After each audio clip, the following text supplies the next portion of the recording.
नमस्कार, स्वागत है आप सभी का खबर एक मिनट में, यानी कि वक्त हो चला दिन की हर एक बड़ी खबर का पूरा विश्लेषण एक एक मिनट में जानने का। तो चलिए शुरू करते हैं सिलसिला।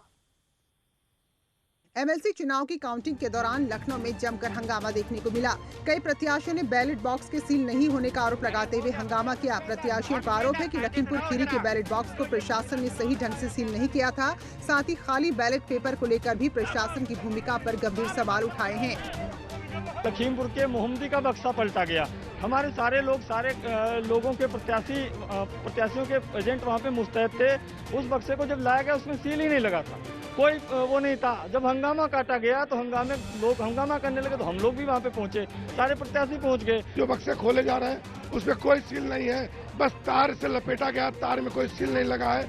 जब बक्से को हमने खोलवा के बैलेट पेपर देखने की कोशिश की, अधिकारी नहीं दिखा रहे हैं। जब दिखाए तो जो बीजेपी के प्रत्याशी है उसमें लाइन खींची हुई है और जो अन्य प्रत्याशी हैं उसमें टिक मारा गया।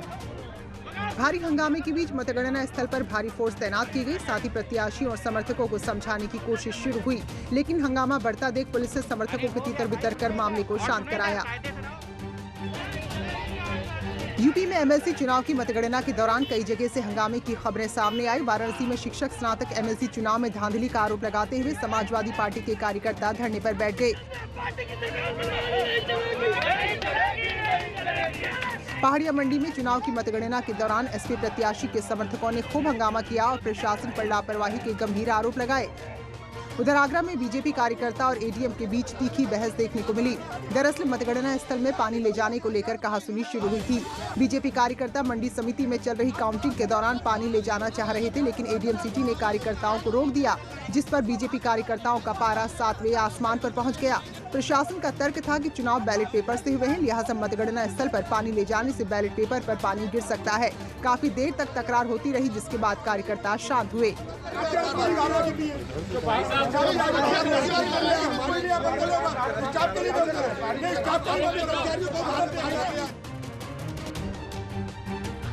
यूपी में आज से एमएसएमई लोन मेले की शुरुआत हुई। लखनऊ में मुख्यमंत्री योगी आदित्यनाथ ने अपने आवास पर मेले का वर्चुअली शुभारंभ किया। उत्तर प्रदेश को आत्मनिर्भर और रोजगार की दिशा में आगे बढ़ाने के लिए ये लोन मेला आयोजित किया गया था, जिसमें 3,54,825 इकाइयों को 10,390 करोड़ का ऋण उपलब्ध कराया गया। नई एमएसएमई के साथ साथ पूर्व स्थापित इकाइयों को आत्मनिर्भर भारत पैकेज के अंतर्गत लोन बांटा गया।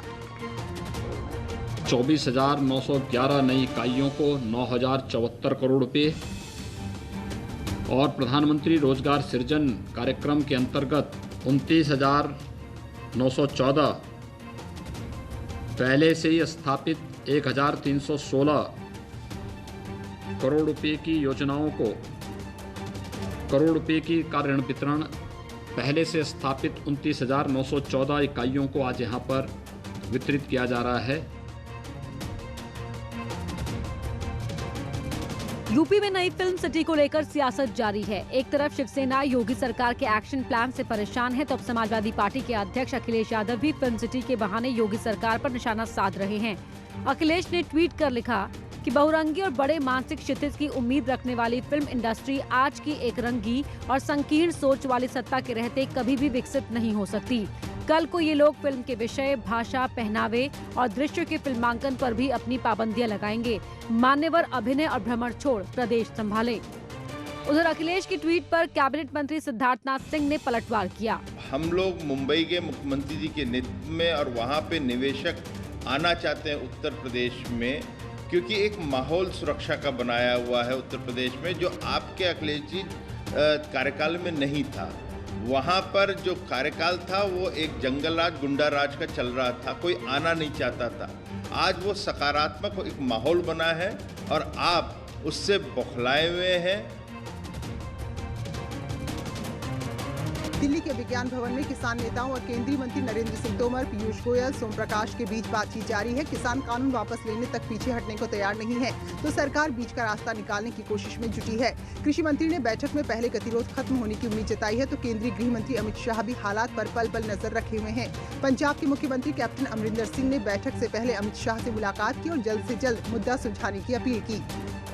उधर कृषि सुधार कानून को लेकर गुरुवार को भी दिन भर धरना प्रदर्शन चलता रहा। किसान आंदोलन का 8वां दिन है, जबकि गाजियाबाद में दिल्ली यूपी बॉर्डर पर पश्चिमी यूपी के किसान पिछले 6 दिन से डटे हुए हैं। देश के अलग अलग राज्यों से आए हजारों की संख्या में किसान दिल्ली और आसपास के इलाकों में कैंप लगाकर डटे हैं। गाजीपुर बॉर्डर में किसान आज भी बैरिकेडिंग तोड़कर दिल्ली जाने की कोशिश करते नजर आए। उधर किसान आंदोलन के चलते कई रास्तों में दिन भर जाम लगा रहा।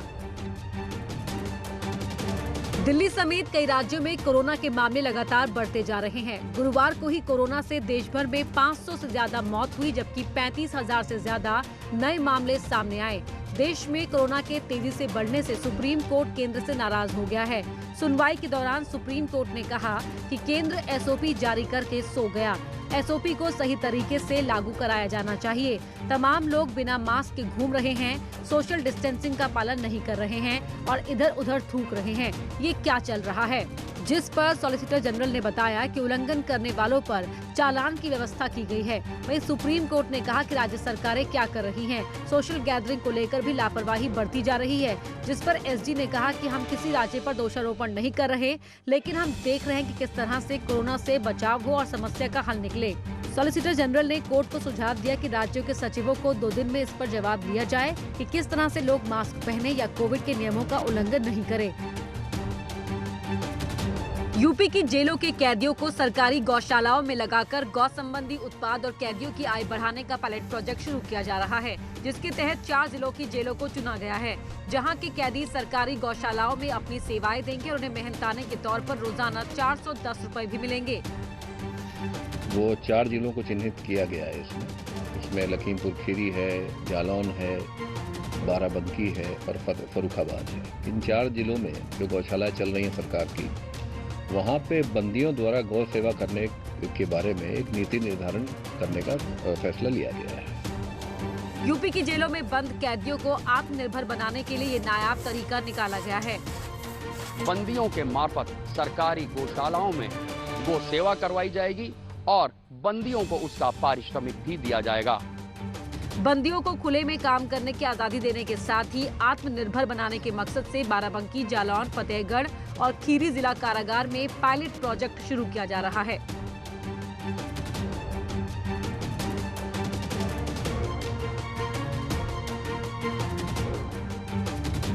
महोबा में बोरवेल में गिरे 4 साल के मासूम को बचाया नहीं जा सका। करीब 22 घंटे तक चले रेस्क्यू ऑपरेशन के बाद धनेंद्र को गुरुवार सुबह 9 बजे बोरवेल से बाहर निकाला गया। उसे तुरंत अस्पताल ले जाया गया, लेकिन डॉक्टरों ने उसे मृत घोषित कर दिया। डॉक्टरों के मुताबिक धनेंद्र की मौत रात को ही बोरवेल में हो गई थी। उसका हम लोगों ने पूरी तरह से चेकअप किया और बच्चे को हम लोगों ने मृत पाया, ठीक है। और थोड़ा सा और एग्जामिनेशन करने पे उसके आई रिफ्लेक्सेस वगैरह PRPL सब देखने पे और राइगर मॉर्टिस टाइप का देखने पे ये भी लग रहा है कि बच्चे को लगभग 6 घंटे से ज़्यादा हो चुके हैं। दरअसल बुधवार को कुलपहाड़ के बुधौरा गांव में एक 4 साल का मासूम खेत में खेलते खेलते 30 फीट गहरे बोरवेल में गिर गया। खेत की सिंचाई के लिए बोरवेल की खुदाई की गई थी, जिसे पॉलिथीन से ढका था। धनेंद्र को बचाने के लिए NDRF और SDRF की टीमें लगातार काम करती रहीं। बोरवेल के अंदर पाइप से ऑक्सीजन भी पहुंचाई गई थी। धनेंद्र की सलामती के लिए घर वालों के साथ साथ गाँव वाले भी रात भर प्रार्थना करते रहे, लेकिन 22 घंटे बोरवेल में गुजारने वाला धनेंद्र आखिरकार जिंदगी की जंग हार गया। फर्रुखाबाद में खेलते समय विस्फोट हो गया, जिसमें 5 बच्चे गंभीर रूप से झुलस गए, जिन्हें इलाज के लिए अस्पताल लाया गया, जहां 2 की हालत चिंताजनक थी, जिनको हायर सेंटर रेफर किया गया। घटना कायमगंज के ऊंचा गंगा दरवाजा इलाके की है, जहां 5 बच्चे घर के बाहर खेल रहे थे। इसी दौरान एक बच्चा दीपावली के दौरान इस्तेमाल किए गए पटाखों का बारूद अपने साथ लाया।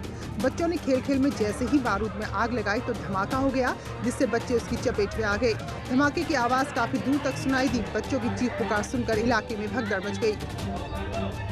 छोटे बच्चे 7-8 साल के बच्चे खेल रहे थे और खेल खेल के दौरान जो ऐसे पटाखे होते हैं जो दीपावली में छोड़े जाते हैं, लेकिन कुछ कभी कभी नहीं फटते या उसमें बारूद बचा रहता है, तो ऐसे बहुत सारे पटाखों को इन लोगों ने इकट्ठा किया और इकट्ठा करने के बाद फ़न के लिए यानी मज़े के लिए इन लोगों ने उसमें आग लगाई। महोबा में एक चलती कार आग का गोला बन गई। घटना कुलपहाड़ कोतवाली के लाडपुर गांव के पास की है, जहां हाईवे पर अचानक एक कार से चिंगारी उठने लगी, जिसको देखते ही कार सवार 5 लोग तुरंत कार से उतर गए। उनके उतरते ही कार आग की लपटों में घिर गई। 20 सड़क कार में आग लगने की खबर मिलते ही फायर ब्रिगेड की टीम मौके पर पहुंची और कड़ी मशक्कत के बाद आग पर काबू पाया गया। कार सवार लोगों के मुताबिक वो लोग कुलपहाड़ से महोबा जा रहे थे। बांदा में एक चलती कार में अचानक आग लग गई। गनीमत रही कि समय रहते कार सवार लोग कूद गए, से बड़ा हादसा होने से टल गया। देखते ही देखते आग बढ़ने लगी। घटना कोतवाली इलाके के बाबूलाल चौराहा ओवरब्रिज की है। वहीं आग लगने सड़क पर जाम लग गया। कई लोग अपनी कार से उतरकर आग बुझाने में जुट गए। वहीं कुछ लोगों ने फायर ब्रिगेड को कार में आग लगने की सूचना दी, जिसके बाद मौके पर पहुंची फायर ब्रिगेड ने आधे घंटे की मशक्कत के बाद आग पर काबू पाया, लेकिन तब तक कार पूरी तरह जलकर खाक हो चुकी थी। और आइए एक बार फिर से शुरू करते हैं हर खबर का विश्लेषण सिर्फ 1 मिनट में। लखनऊ के पारा इलाके के नरपत खेड़ा डूडा कॉलोनी में धर्म परिवर्तन कर हो रही शादी को पुलिस ने रुकवा दिया, जिसके बाद दोनों ही पक्षों से पुलिस ने एक राजीनामा लिखवाया और यूपी में लागू नए कानून के तहत डीएम से शादी की इजाजत लेने को कहा। दरअसल कॉलोनी की एक लड़की का पड़ोस में ही रहने वाले एक मुस्लिम लड़के से प्रेम प्रसंग चल रहा था। दोनों के घर वाले रजामंदी से शादी कर रहे थे। पहले आदिल को लड़की की मांग भरनी थी, उसके बाद मुस्लिम रीति रिवाज से दोनों का निकाह भी होना था, लेकिन इलाके के हिंदूवादी संगठनों ने शादी पर आपत्ति जताई और पुलिस को सूचना दी। अध्यादेश जारी होने के बाद नियमतः शादी करने का इन्होंने कोई प्रोग्राम नहीं किया। अनलीगल तरीके से शादी हो रही थी, जो पुलिस ने कंप्लेंट पर रुकवा दिया। सूचना पाकर पहुंची पुलिस ने दोनों परिवार वालों को हाल ही में लागू हुए नए कानून के बारे में बताया और इस शादी को रुकवा दिया। दोनों पक्षों ने लिखित सहमति दिया कि अब वो इस संबंध में नियमानुसार जिलाधिकारी महोदय को सूचित करके उनसे अनुमति लेके उसके उपरांत ही कोई कार्रवाई करेंगे। हमीरपुर में तेज रफ्तार ट्रक ने कार को जोरदार टक्कर मार दी, जिससे कार सवार 2 लोगों की मौके पर ही मौत हो गई, जबकि एक गंभीर रूप से घायल हो गया, जिसे कानपुर हायर सेंटर रेफर किया गया है। हादसा लक्ष्मीबाई तिराहे के पास हुआ। बताया जा रहा है कि मरीज को लेकर कार जा रही थी, तभी सामने से आ रहे ट्रक ने कार को टक्कर मार दी, जिससे कार के परखच्चे उड़ गए। कार में 5 लोग सवार थे। इस हादसे में 2 लोग मामूली रूप से चोटिल हुए। वहीं हादसे के बाद ट्रक ड्राइवर मौके पर ट्रक को छोड़कर फरार हो गया। पुलिस फरार ड्राइवर की तलाश कर रही है। उधर झांसी में भी एक दर्दनाक हादसा देखने को मिला, जहां एक लोडर का टायर फट गया, जिससे लोडर पुल से नीचे गिर गया और 2 लोगों की मौके पर ही मौत हो गई। बताया जा रहा है कि टमाटर लोडिंग के लिए गाड़ी बांदा से मध्य प्रदेश के शिवपुरी जा रही थी। अचानक टायर बस्ट हो गया। वहीं लखनऊ के काकोरी इलाके के रानीखेड़ा गांव में 3 लोगों की करंट लगने से मौत हो गई। बारात के बैंड में छतरी लेकर चल रहे 3 लोग हाईटेंशन लाइन की चपेट में आ गए, जिससे बारात में भी अफरा तफरी मच गई। मेरठ के मेडिकल कॉलेज में मरीज की मौत को लेकर जमकर हंगामा हुआ। तीमारदारों ने मेडिकल स्टाफ पर लापरवाही का आरोप लगाया, साथ एक महिला डॉक्टर के साथ मारपीट भी की। दरअसल राकेश कुमार नाम के एक मरीज की इलाज के दौरान मौत हो गई।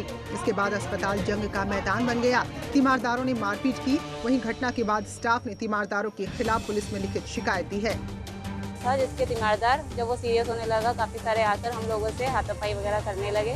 उनको समझाया गया। उसके बाद उनका मरीज सीरियस है, तो उसके बाद वो हम लोगों से हाथापाई कर रहे थे। उधर सहारनपुर में प्रेम प्रसंग के मामले में उत्तराखंड पुलिस को लोगों ने दौड़ा दिया। महिलाओं ने पुलिस पर घर में तोड़फोड़ और अभद्रता के आरोप लगाए। मामला कुरुड़ी गांव का है।